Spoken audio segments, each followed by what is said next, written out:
All right, guys, welcome back to another episode of Running with Wolves. I am so excited because today we are going to talk about all things the art of branding. We're going to talk about visuals, energy, and values to build trust and authority. And I've actually gotten a lot of questions around this recently, primarily like how to bring out your brand through your messaging, through your visuals, how to really make people feel like your brand personality, if you will, because I think there are so many people who are coming to realize that everyone sounds the fucking same. Everyone looks the same. All of everybody's photos and videos and brand colors and fonts and how they're saying things, the metaphors that they're using, the hooks, just everything feels very similar. So I want to talk about this because I genuinely believe that your branding, and we'll talk about what that means in just a second, is a key element to helping you stand out from the crowd, stand out from your competitors, which, as we know, ultimately leads to your audience being obsessed with you, which ultimately leads to them buying from you in spades. So branding is definitely something that you need to master if you are looking to create really effortless sales super consistently. So without further ado, let's dig into it.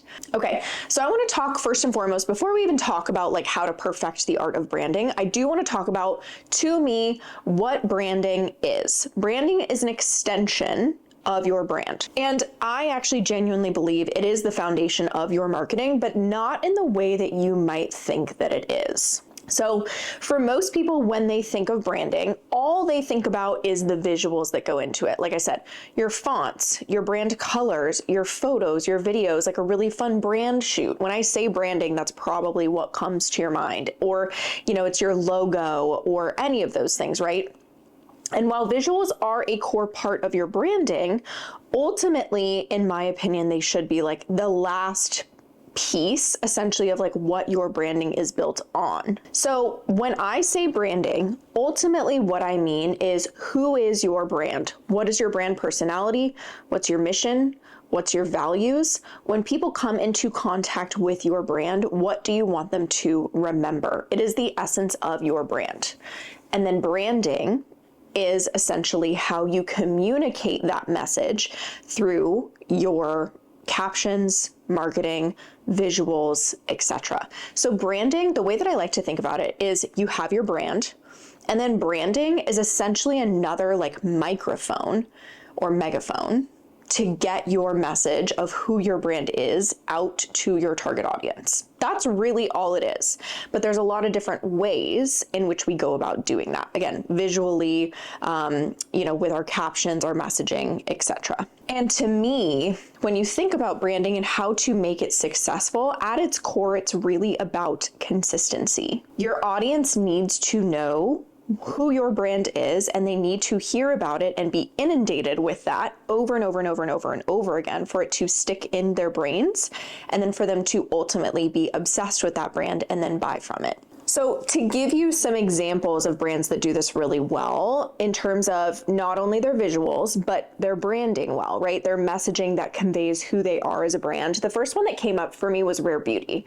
I think that they do a really great job with not only their visuals, they do a great job with their packaging, but then their marketing and even the names of their products is very on brand for them. The reason being is because Rare Beauty's whole mission and them as a brand ultimately is being a cosmetics company that essentially brings out your unique and rare beauty. That is their mission. That is their goal. That is a large message that they have portrayed, right? And so that very strong message seeps into every area of their branding. For example, like I said, the names of their products, one of their names is joy and courage. So it's about more than just how you look. It's about, the characteristics of people who have rare beauty on the inside and the outside. Their packaging is very, I would say, upbeat and light and bright. And then all of their marketing campaigns are always about that inner and outer beauty. It's bringing out the inner beauty in your outer beauty, right? So they're infusing it into everything that they do, not just their visuals, but like I said, names of their products, all of their marketing campaigns, everything that you see from them is all about being, rare and beautiful on the inside and the outside, and bringing that to light with their cosmetics. So for us, we're another really great example. Our brand is in literally everything that we do, right? So from our copy, our very core pillars are disruptive, innovative, and creative. Those are our three core pillars. As to like who our brand is, you can see them anywhere on our website. You can see them in our content. And so with everything that we do, the names of our programs, what we incorporate into our different marketing and sales strategy programs, our target audience, our content, our messaging, our website, our visuals, our photo shoots, our video shoots, everything that we do that is front facing with our brand is on brand with those core pillars, is a megaphone for those core pillars of us being creative, disruptive, and innovative. So you guys are probably going to ask me like, well, what you're describing kind of sounds like marketing, because you've talked a lot about the fact that like marketing is a megaphone for your brand. So what is the difference between marketing and branding? Let's talk about this. Marketing is what gets people to buy, AKA your messaging. Branding is how you communicate that message visually and otherwise. So I would basically say, first comes who you are as a brand. Then comes your branding, which is far more holistic and all-encompassing. And then you have marketing, which is yet another megaphone, essentially, for your brand. The only other thing that I will also say is that your marketing is a part of what makes up your messaging. And so branding without that messaging of like, okay, how do we want to basically explain who our brand is to our target audience? Your branding is going to fall flat. And so part of that branding and marketing are very much interlinked. The other thing that I will also say is that a lot of people have this belief that if your brand is like perfectly aesthetic, that automatically equates to sales. So like if you have great branding, but you have shitty marketing, oh, you're still going to create sales. That's actually not true. But the reality is that if you don't have a strong message based on the data of what your audience is telling you that they need to hear, it's just pretty colors that don't necessarily mean anything, right? All branding is grounded in sales psychology, or it really should be. Brand strategy, sales psychology, color psychology. There is a lot that goes into branding that also goes into your marketing. Branding is not just like, oh, I like that color, therefore I'm going to select it. You guys should have seen when we rebranded from Alpha to Wolf. For those of you who've been around for a long time, you'll know that our company used to be named Alpha. It is now named Wolf. And so when we rebranded completely, not just our name, we rebranded our colors, our logos, our fonts, everything. We really, I think, had kind of outgrown that last version of our brand. And that needed to be apparent in how we presented our brand, right? So for those of you that think that we just like la-di-da around and we're like, ooh, I like that color red, I like that denim blue, I like white, I like black. No, we literally went through an entire process of like, who is Wolf? Who do we want Wolf to be portrayed as? How is that best going to be communicated through color? What's the vibe? Blah, blah, blah. And then on the flip side, when we have consumers be presented with our brand and come into contact with it, how do we want them to feel? And because of that, then we looked at color psychology. Red is a power color. Blue, like the denim blue that we have, is a creative color. So you've got disruptive and creative and innovative right there. Then we have black, which is a very disruptive color. And then we have white, which is a very creative color as well. So all of our brand pillars are wrapped into our colors. All of our brand pillars are wrapped into our text and our fonts. Like we have different types of fonts within our font suite, if you will, or our logo suite. We have very like bold, plain text. And then we also have more of like a cursive script that is a little bit more like creative and innovative. So we've got disruptive, creative, innovative. And then on top of that, again, all of our photos, all of our videos, those are all super creative and innovative and disruptive because they're concepts that nobody else has done that really portray all of those different brand pillars. And then on top of that, again, all of our marketing is always going to be super disruptive in the language that we use, the words that we use, the analogies, the metaphors, the points that we make, super innovative, cutting edge, and very creative. So that is kind of ultimately how we bring our branding to life as well. So here's the thing that I will say is that in describing obviously how we rebranded, you're like, oh, that sounds really fun, right? Like I want to do colors and photo shoots and pick out fonts and do all of these different things. But like I just mentioned, there was so much prep work that went into that rebrand that I do want to walk you guys through as you are coming up with your brand and your brand persona, and you're including all of these different elements. I think it's incredibly important to understand like what information you need to be taking into account to cultivate your brand. So first things first, you need to know your mission, your story, and your values. So your brand, I always say like, what gets people obsessed with your brand is about you, and then what gets them to buy is about them. And so if we want them to get obsessed with you and your brand, they need more information than just like, oh, who is your brand? Who is this company, right? They need to know what is your mission.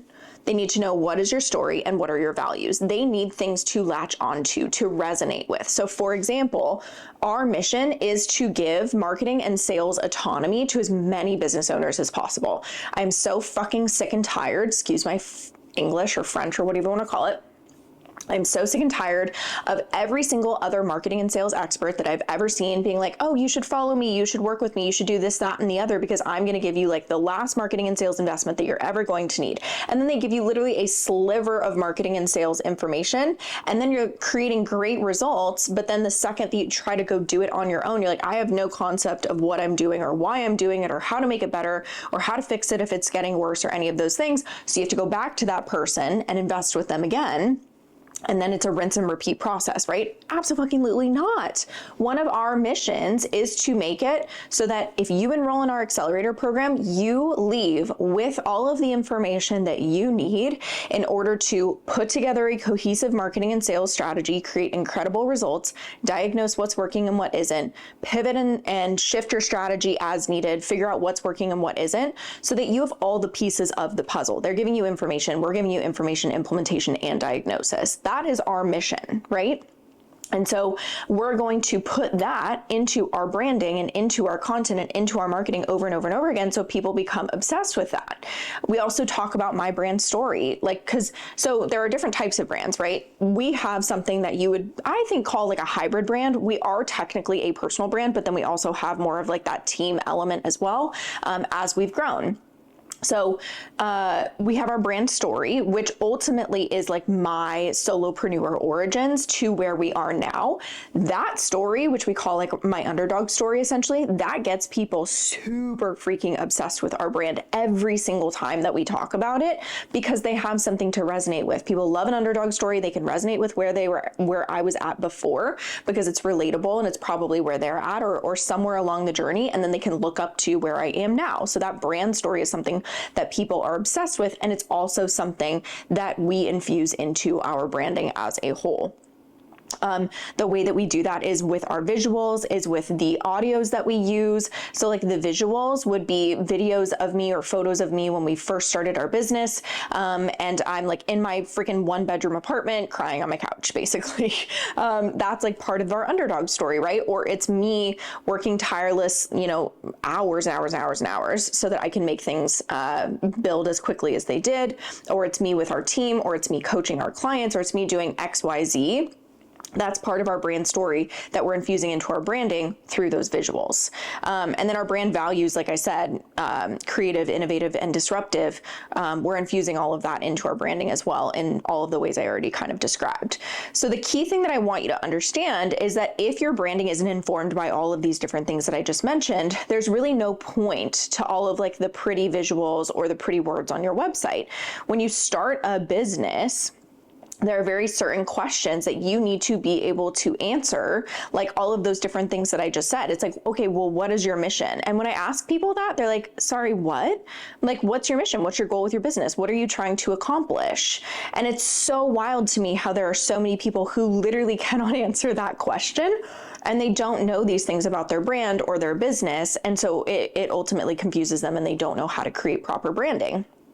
because of it. So first things first, if you don't have cohesive branding in your business, I'm not talking about a color suite or any of those things. I'm talking about if you cannot answer my questions of like, what is your mission? What are your values? And what is your brand story? We need to have a totally different conversation, because you need to figure that out way before you try and pick out colors or fonts or any of those things. So breaking this down, how do you figure out what is your mission? What do you want to do in the world? What do you want to be known for? I just described what our mission is. It's very specific and it's developed over time. Our mission used to be, creating as many like millionaire business owners as possible. And that's still a part of our mission, but it's become so much more refined now and so much bigger than just that.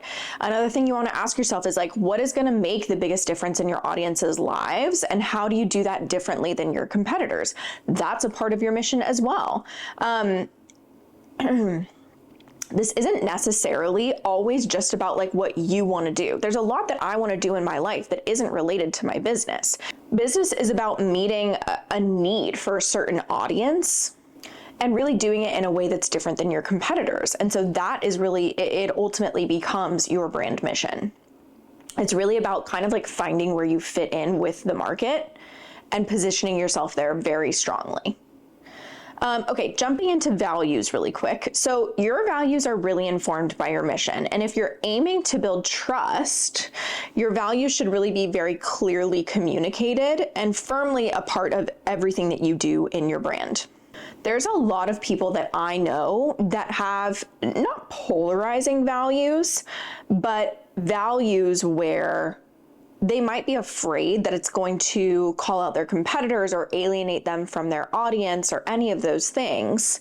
And in my opinion, that's actually a really good thing. I think your values are a great opportunity, as is your brand as a whole, but your values as a brand is a really great opportunity for you to be crystal clear about who you are and who you want to end up working with, have in your audience, buy from you, etc. Like, who are you a match for, essentially? If we're thinking even about it in the sense of like a dating app, right? You're not going to shy away from putting stuff on your dating app profile that is very clearly about who you are as a person. You don't want to be general because you don't want to match with everybody and then go on all of these awful first dates and be like, well, that was useless. You want to be as specific as possible about who you are as a person and what you're looking for, so that when that person that embodies what you're looking for finds your profile, they're like, oh, hey, that's a match for me. Same goes for your audience. You don't want to just be super vague and be like, oh yeah, my values are just blah, blah, blah, blah, blah. No, you want to be really specific about who you are as a brand and who you are looking to help, whether that be with your products or services or any of those things, because you don't want to attract just anybody. Your branding is a really great opportunity to attract in the target audience that you want to be a part of your consumer audience and to deter people who you don't want to be a part of that consumption. I genuinely think that the best brands speak to their target audience and literally nobody else. And they honestly don't care like who they offend or who they alienate, because they know that the people who are meant to be in their audience will be attracted to the conversations they're having, the content that they're putting out, etc. Even our brand, for example, we have a lot of polarizing opinions and hot takes that we put out. And truthfully, it's not for everybody. I've literally had so many people be like, you really come off as like way too aggressive. I've had people tell me that I just tell people that they're stupid on the internet. And I'm like, okay, well, if that's how you're feeling, it's clearly not a match, because my messaging is like very, very targeted towards specific people, what they're struggling with their marketing and their sales, what their goals are, and honestly, a very specific type of person. I am the type of person where, like, for example, if I have a personal trainer, I need you to fucking yell at me. I don't need a cheerleader. I need you to be like, get your ass in gear. Don't be a little bitch. Don't whine about it. Figure it the fuck out and get through it, right? But if that's not who I was and I encountered a personal trainer that was like that, I'd be like, that is far too fucking much. And that's actually really offensive that you would speak to me in that way. Goodbye, right? And I would be like, oh my God, I can't even believe that person. Versus like, that's the kind of trainer that I am ultimately looking for. And so because of that, I am a perfect match for that person. But that trainer who embodies all of that isn't really going to care if somebody's like, oh my God, I can't believe that you would say that to me. It's like, that's fine. I'm going to have other clients that need that motivation style. And the same goes for your brand. I think even honestly, like a lot of celebrities, not even celebrity brands, literally straight up celebrities that are really ultimately like standing up for what they believe in, what their core values are, despite what their audience thinks of them, because they know that their core target audience is going to agree with them. For example, Taylor Swift is a really great example of this. She's spoken out about numerous elections. She's been very upfront to include information like that in her documentaries and all of her acceptance speeches. She's become very politically active, despite in the past feeling like maybe that's not the best, like, quote unquote, business decision for her. But she's been like, you know what, fuck that. Like, I know that the people who genuinely are my fans and belong in my community are going to, agree with this and are going to appreciate the fact that I've spoken out, rather than being like, you're just a celebrity, like, shut up, we don't care about your opinion, kind of thing, right? Okay, so then jumping into your brand story, narrative and storytelling can truly be some of the most powerful tools when it comes to leveraging it for your marketing and for your brand. So really nailing down like your brand story and being able to communicate that to your audience can truly be so powerful to your people. Like with our brand, for example, we've recently had a lot of videos kind of like popping off on TikTok that showcase me in that underdog story that I was talking to you guys about. So it's like, oh, I went from broke and divorced, living in, a 1-bedroom apartment, barely able to, feed my dog and afford rent, to this, where I'm at right now. And that really resonates with a lot of people. It really, for some reason, lands with our target audience. I think, like I said, they love to root for an underdog. I think they think the transformation is really powerful. And so for us, because we know how powerful our brand story is, and we're able to tell that story at every phase in our funnel, it continues to go viral. It continues to get people obsessed with our brand, and it continues to get people to inquire about our services because of how much they resonate with it. I don't have to share every like little tiny detail about my life in order to build a compelling brand and a brand story. But I'm able to take, the low points and the high points and really share kind of like what that arc looked like in a way that resonates with people. I think people have this misconception or this fear around building a personal brand that means you're literally just going to have to share with like everyone with everything. And ultimately, this is something I've kind of been like not struggling with, but just toying with in the past couple of months. I've started to share like a little bit more about my personal life. And it's something where I've tried to kind of figure out like, what is that balance for me? Because everyone has a different balance of like how much you share if you do have a personal brand. Like, for example, there were several months after my really gnarly breakup where like I was just staying in my house and really not going out and doing anything. Then I was kind of in the dating game a little bit. I've met somebody, they're absolutely incredible. I don't really share that online, but it's something where I'm like, okay, do I share that side of myself? How much do people really care? Does that contribute to my brand? So I think ultimately this is a conversation I have with like a lot of clients is, when it comes to building a personal brand, to talking about your brand story, I have so many people where they're like, well, do I have to share every single detail? No, absolutely not. You don't have to talk about anything you don't want to talk about as a personal brand. I've done it where like everything that I share personally loops back to business. And I've done it where I've shared personal things that don't have anything to do with my business. And it's more so just to build trust and authority in a relationship with my audience. So it just kind of depends on what your goal is. It depends on how comfortable you are.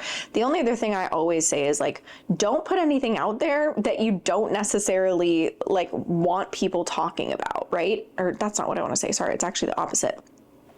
The only thing that I will always say when it comes to like your personal brand is you can always talk about more, but you can't talk about less, right? So like if you put something out there where like, okay, for example, if I talked about my divorce and then I was like, just kidding you guys, a month later, I don't want to talk about this. It's like, well, hold on. Like we were having a whole conversation around this, and especially with how many women in my audience resonate with my divorce because they've been through similar experiences, it would cause just not like a distrust with my audience, but I think it would cause like a halt in the relationship building that was happening because of that sharing. So I always say like share slowly, figure out like what you feel comfortable sharing, and then go slowly, because you can always share more, but it's always, I think, really hard to put that lid back on Pandora's box once you've opened it. So obviously we know that the foundations of your branding is your mission, your stories, your values, everything, right? That goes into what your brand is. But then when we get into, so that's your brand. Then we get into what is branding. Branding, like we talked about, is relaying that information and communicating that information to your target audience in a compelling way. So then we get into messaging, right? I have truly had so many people in my DMs really talking about the fact that they're struggling with their messaging, and they're really confused about like what to say to their target audience to get them to buy from them, to get them to resonate with their brand, etc. But what I need you guys to understand is what is behind your messaging is your mission and your values, which is obviously a really important place to start. Because like I said, if you want your audience to talk back to you, if you want them to be obsessed with your brand and your business, that ultimately comes down to being obsessed with you, your brand as a whole. And so obviously you have to get them really excited and obsessed with all of the other things that I already just mentioned. But the other thing that you have to understand is that there's two sides to your messaging. There is the side that's about you, your brand, your mission, your values, your story, etc. And then there's the side that's about your audience, right? It's really that side of things, that side of your messaging is the core thing that's running your sales. And so when it comes to talking about like your target audience, the question you have to answer is how do you fit into their life and their experiences? What are they struggling with? What do they want out of a product or a service like yours? And how do you uniquely fit into that need? How do you uniquely meet that need? How do you uniquely solve that problem? That's really all your messaging is. Simply, it's about you, your brand, mission, story, values, and then it's about your target audience and how you meet their needs or you solve their problems uniquely. That's literally it. All right, so now what I want to do is I want to talk about good versus bad messaging. So obviously we've established that like your messaging is a really core factor to your marketing, to your branding. And because of that, your content is really a megaphone for your messaging. If you think about it and we like kind of reverse engineer it, your content is really the thing that gets your branding out. Your branding is really the thing that gets your messaging out. And your messaging is really the thing that gets your brand as a whole out into the world. So it's like your brand controls your branding and your messaging, and your content is controlled by your branding and your messaging. It's kind of this domino effect of how you're communicating all of it to your audience. With that same metaphor though, what you need to understand is that because your content is a megaphone for all of those things, if you are not saying anything to your audience to get them to buy from you, I don't care how great the sound quality of the microphone is or how loudly you're speaking, it's not going to land with your audience. What you need to understand is just talking about a problem or a desire that your target audience has, or just sharing social proof is not going to cut it anymore. That used to be the case when people didn't necessarily, I feel like in the online space, have a large understanding of how to market and sell. It was kind of like marketing and sales for beginners. And because a lot of people in the online space weren't necessarily exposed to a lot of marketing and sales, it got to a point where that was something that was really like converting them into a sale super effortlessly. But for those who have been around in the online space for a long time, have made multiple investments, have been business owners, they've been there, they've done that, they've seen all of that. So they're going to need more from you in order to actually invest or buy. If we go back to your content being controlled by your messaging, what you need to understand is that your messaging is informed by your target audience and by your market research. Your messaging is what you basically get from your target audience that they're struggling with, that they desire, their experiences, things like that. So what I need you guys to understand is that because of that, market research is not optional if you want to have a strong brand, branding, messaging, and marketing. It literally informs all of these things, you guys. But if we're trying to figure out how to determine your messaging, there's a couple of like really key questions that you want to be asking your target audience, because don't get it twisted. Your audience and your target audience are two totally different things. You could have a very large audience with no one in your target audience included, or you could have a very small audience that's made up entirely of your target audience, or a blend of both. So you have to make sure that you're asking these questions of your actual target audience. So you want to understand what problems or desires they're experiencing in relation to your product or your service. You also want to understand what is it that motivates them to buy. We've talked about buyer types before. If you guys don't necessarily understand buyer types, you'll want to go make sure that you listen to my buyer types podcast episode. It's quite extensive. It also helps you figure out what the buyer types are in your target audience. Then the other thing that you want to try to figure out is, on your side of things, what is the unique transformation you offer to your clients or your customers based on the problems or the desires that they have. Then you want to figure out, why do they value that transformation, right? And then from there, what is it that they really ultimately want, which is kind of just an extension of that problem or desire question. So now, once you have all of that information, that's when we can move on to the fun stuff, front-facing stuff that everyone kind of like wants to skip to, which is the visuals, the brand experience, things like that. So here's what I have to say about visuals. Visuals, and when we talk about visuals, I mean colors, fonts, photos, videos, etc., right? That's kind of that brand experience. Visuals shouldn't just be colors that you like. I touched on this ever so slightly in the beginning of this episode, but they should be chosen based on the transformation you provide and the type of lifestyle you want to convey in your marketing.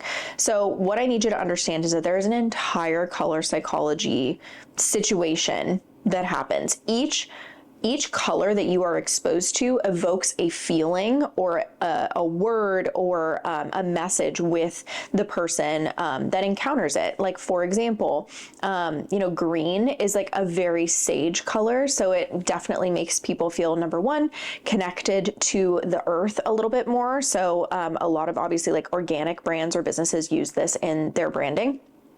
Number two, it's also the color of wealth. And so a lot of like financial planning firms you'll see will use the color green. For example, blue is a very calming color. So you'll see actually like a lot of therapists use blue in their branding, right? Red is a very powerful color. So you'll see a lot of very like more powerful brands using the color red. Again, all of those are based on how you want your target audience to feel when they encounter your branding. What you need to understand is that branding is a blend of both who you want to be portrayed as, how you want your brand to be understood and represented, but you also have to blend it with how you want your target audience to feel when they encounter it. The other thing I'll also say is like visuals do go beyond logos and colors and fonts. So this is also going to include stuff that you include. So this is also going to include things like in your photo shoot, like props or the actual like aesthetic or editing of your photos, for example, or your outfits. Like the last brand photo shoot that we did with our whole team, we did one more casual look and then we did one more like professional formal look. At the end, we literally did a group photo of all of us like scarfing down some In-N-Out burgers, because a big part of our brand is kind of being more of that like approachable, like girl next door when it comes to branding. It's also like a community of girls who just fucking love each other and love to have a good time and get down and dirty and all of those different things. The other thing you'll also notice is like we had a lot of Super 8 film, when we did our photo shoot, because that to me felt a little bit more innovative and creative and disruptive, because not a lot of people are doing that with their content right now or with their visuals.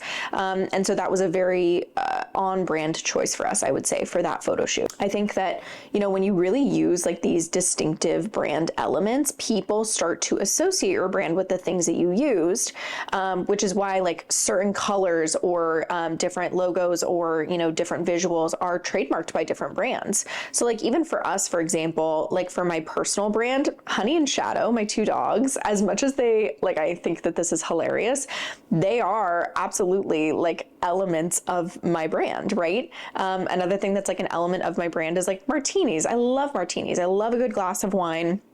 And it was actually so funny. I was a martini for Halloween this year. And I put up a poll on my Instagram stories and I was like, what do we think that we're going to be? And I think I gave like CEO, martini, a vampire, and a cowboy. I was considering being all of those things.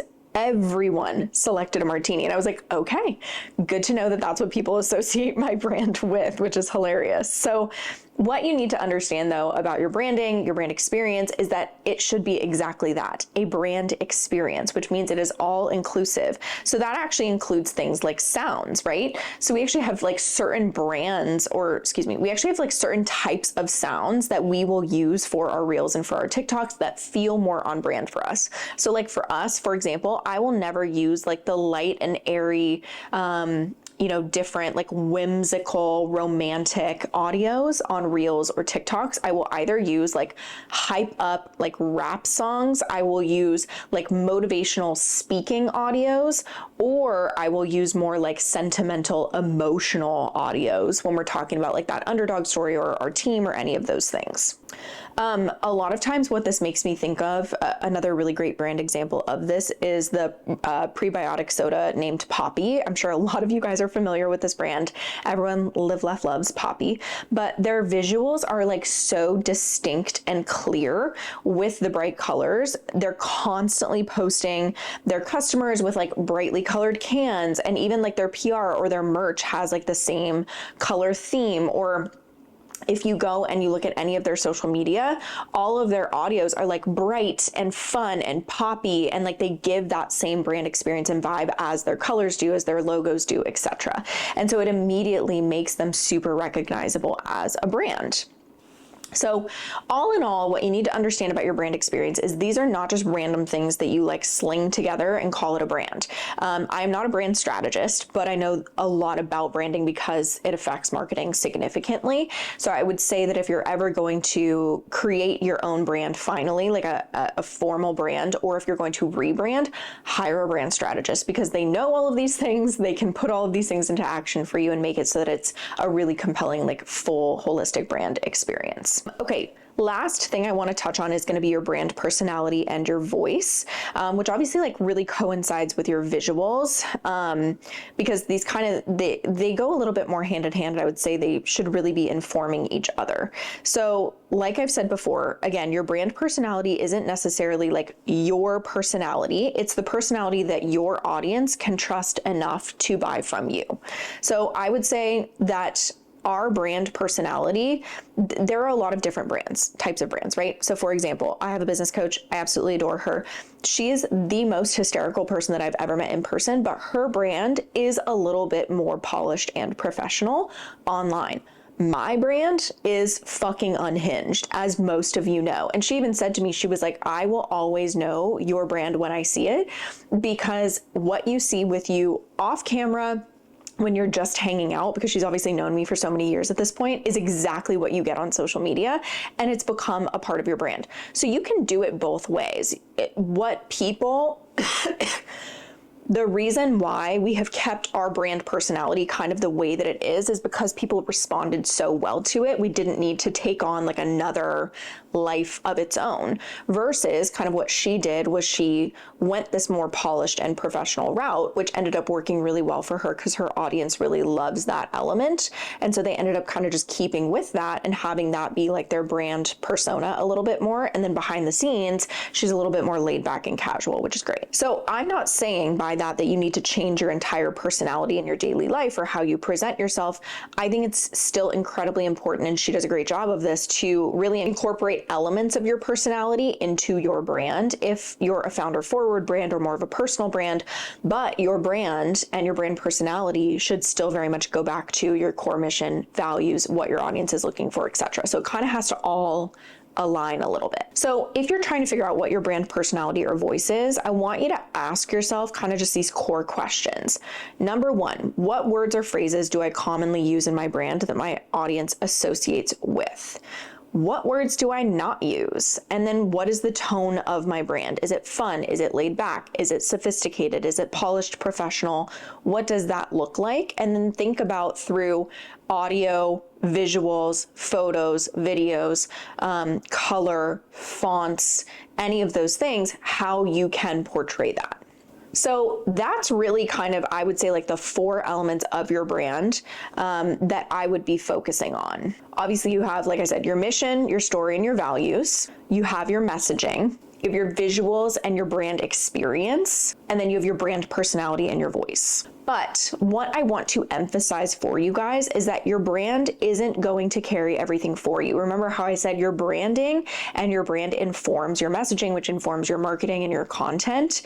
That doesn't mean that you just create a brand and all of a sudden you create sales. You have to have good marketing that communicates that brand to your audience to create really effortless sales. Pretty visuals and words that sound good together aren't a magic bullet for success or for sales. They're a foundation for really good content that converts. And I will also say, because this is probably the last question that I'm going to get about branding, is like when to invest in branding. Invest in branding when you know who your brand is. Please do not invest in branding when you've like literally just started your business. You can have really like easy brand colors, fonts, etc. Super like easy DIY photo shoots or things like that you've done in the very beginning. And that is just enough to sustain you. But what you cannot afford to skimp on, like from the very beginning, is going to be good marketing, because that's going to be the thing that creates your sales. And then once you know, like look at us, for example, we had the brand Alpha for years and years and years. And then a year ago, many years into our business, completely rebranded because we've kind of outgrown that version of our brand. So I always encourage people, and I've had brand strategists as clients, and they would echo this sentiment: invest in branding when you absolutely know who your brand is, so that you can bring it to life. So hopefully that was helpful for you guys, just to really learn a little bit more about like the branding side of things, because obviously, like I said, it does impact your marketing completely. If you guys have any other questions about branding, feel free to message me. I can kind of share a little bit more about like our branding experiences, rebrand experiences, things like that. Or if you even have questions about your own brand, I'm always more than happy to like nerd out on that with you guys in my DMs. Like I always say, I love talking about marketing and sales. It's like truly one of my favorite things that I get to do every day with you guys. So yeah, definitely send me a DM. If you guys have any other marketing or sales questions, send me a DM. We always trying to incorporate that information into our lives and into our content to just give you guys as much freaking value as possible. And I'll see you guys in the next episode. Bye guys.